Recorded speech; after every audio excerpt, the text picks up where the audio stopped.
Miss Peggy brought up the plug. There we go. So I showed her just the other day. So I'm gonna let her demonstrate. And I want you to talk through what you're doing. Why don't you talk? Okay, so I'll talk. close the club face. This is gonna be hard.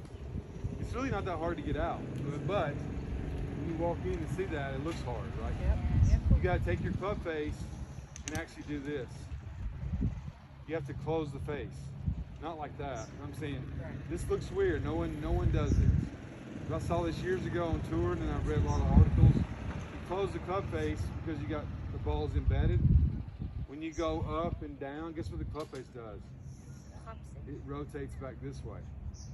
If you set it with an open club face, you got to swing extra hard. If you close the face, you basically are just going to do your backswing.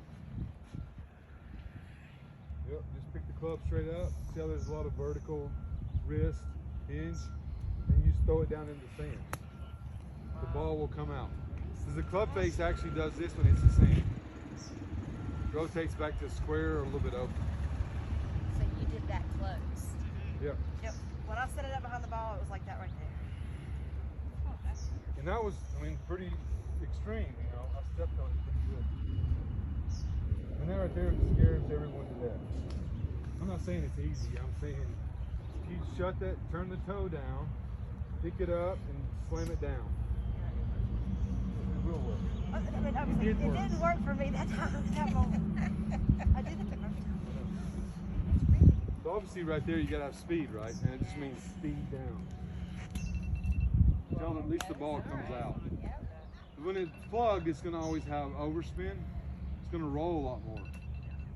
That's the biggest difference. Because the flag's close to you, and that was actually And you awesome. don't have as much follow through.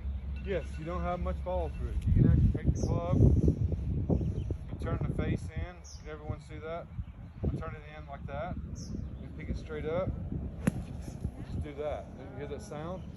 I don't have to have much of a follow through because the ball is going to do this. It's going to pop up and come out soft. Up, like, you know what I mean? Like, would you do a bigger club, like a club up on that, or no? Use the same club you normally would. Typically, I would say use your sand wedge. Okay. Most of you use sand wedge today? Yeah. Yep. So if it's like that, this is a different club. And again, I want the club to go up. You see how it just pops out. But it's weird looking at it, I'm telling you, first time.